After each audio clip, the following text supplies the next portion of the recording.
Assalamualaikum warahmatullahi wabarakatuh. Selamat berjumpa dengan tutorial kimia bersama orib.info. Pada video ini akan dijelaskan cara menyetarakan jumlah atom atau muatan dalam persamaan reaksi redox menggunakan metode transfer hidrogen. Reaksi yang disetarakan Bi2O3 direaksikan dengan ClO- menghasilkan BiO3- dan Cl-. Reaksi ini berlangsung dalam suasana basah.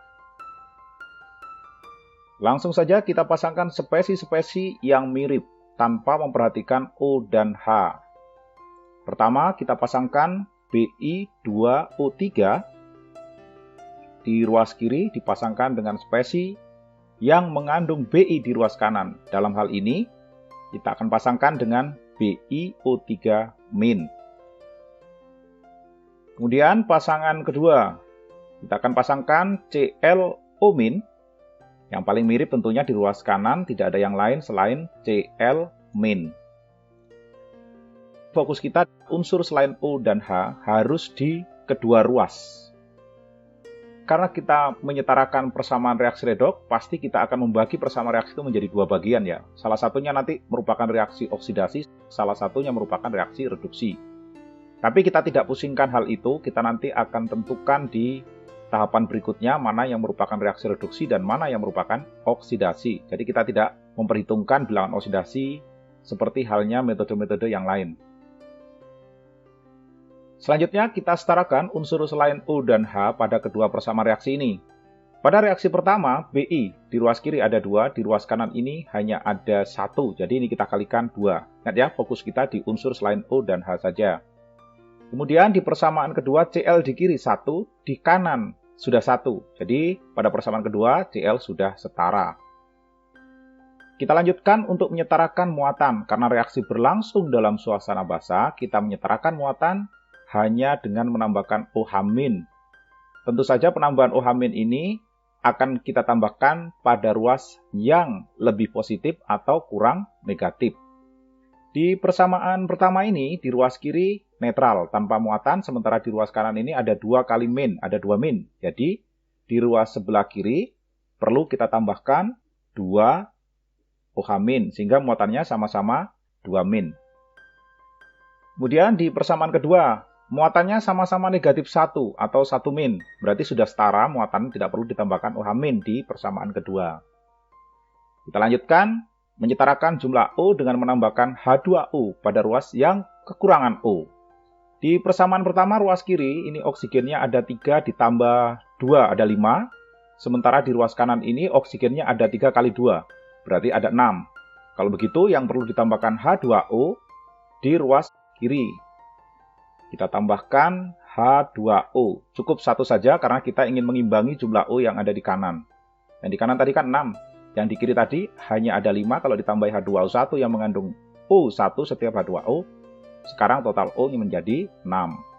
Kemudian di persamaan kedua, O di kiri ada 1, di kanan tidak ada O, maka di ruas kanan perlu ditambahkan H2O, cukup 1 saja.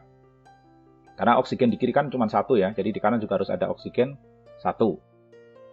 Selanjutnya kita setarakan jumlah H dengan cara menambahkan atom H. Atom H di sini dengan simbol H yang diapit tanda kurung siku.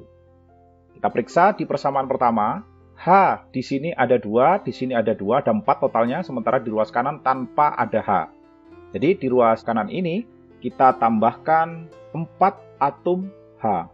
Dengan demikian hidrogennya sama-sama 4. Kemudian di persamaan kedua, di ruas kiri tanpa ada H, di ruas kanan ada 2H. Jadi di ruas kiri kita tambahkan H sebanyak 2 atom H. Dengan demikian hidrogennya sudah setara. Di tahap inilah kita dapat mengidentifikasi bahwa persamaan reaksi pertama ini merupakan reaksi oksidasi karena ia melepaskan hidrogen. Sementara di persamaan reaksi kedua, karena hidrogen ada di ruas kiri berarti ia mengalami reaksi reduksi. Jadi tahap inilah kita bisa menentukan reaksi reduksi oksidasinya ya. Karena kita menggunakan metode transfer hidrogen, hidrogen yang dilepas dengan yang diterima ini harus sama jumlah H-nya. Jumlah H yang di dalam tanda kurung siku ini maksudnya. Kalau yang dilepaskan 4, maka yang diterima harus 4. Agar yang diterima 4, maka pada persamaan kedua, semua spesi ini perlu kita kalikan 2. Hasil perkaliannya kita letakkan di bawah. Semua spesi di persamaan kedua kita kalikan 2. Pada tahap ini, kita dapat mengidentifikasi pula bahwa pada persamaan reaksi redoks ini terjadi transfer hidrogen sebanyak 4. Ada 4 hidrogen yang dilepas, ada 4 hidrogen yang diterima. Inilah yang dimaksud dengan transfer hidrogen. Adanya transfer hidrogen sebanyak 4 ini ekivalen dengan transfer elektron sebanyak 4 pula. Itu kalau kita menggunakan metode setengah reaksi atau metode ion elektron. Jadi dalam persamaan reaksi redoks ini bisa dikatakan elektron yang terlibat dalam reaksi sebanyak 4. Selanjutnya akan kita gabungkan kedua persamaan reaksi ini. Jadi gabungkannya caranya menggabungkan spesi di ruas kiri dengan spesi di ruas kiri, kemudian menggabungkan spesi ruas kanan dengan spesi ruas kanan.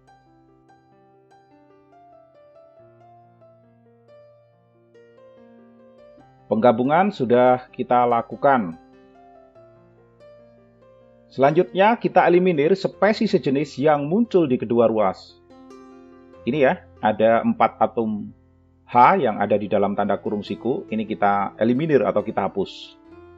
Kemudian kita periksa lagi, ternyata di ruas kiri ada H2O sebanyak 1 dan di ruas kanan ada H2O sebanyak 2. Ini kalau kita selisihkan, maka yang di kanan sisa 1, sementara yang di kiri habis H2O-nya. Kalau kita mengikuti tahapan tadi secara teliti, maka dipastikan pada tahap akhir ini, persamaan reaksi ini sudah setara secara jumlah atom maupun muatannya.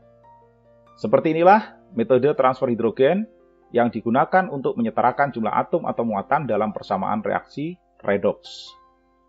Cukup sekian video ini, mudah-mudahan dapat dipahami. Terima kasih sudah menyimak, sampai jumpa pada tutorial berikutnya. Wassalamualaikum warahmatullahi wabarakatuh.